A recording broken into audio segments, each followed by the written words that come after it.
Kung sinasabi mong mabigat yung kasama mo, hindi pwede yun. Hindi ka team player pare, solo player ka. Which is, hindi yan pwede sa tournament, hindi yan pwede sa scrims. Kung mabigat pala yung kasama mo, di dapat di ka naglalaro na may kasama.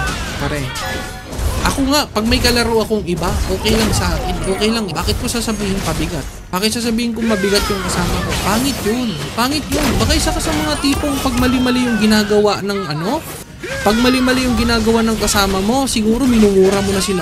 Alam mo yun? Pangit yun. Pangit yun. Lalo na sa mga babae. Meron akong mga nakita na nagko-comment sa akin. Isipin nyo babae siya. Okay? Hindi niya lang nagawa ng tama yung pagdodogtag sa'yo.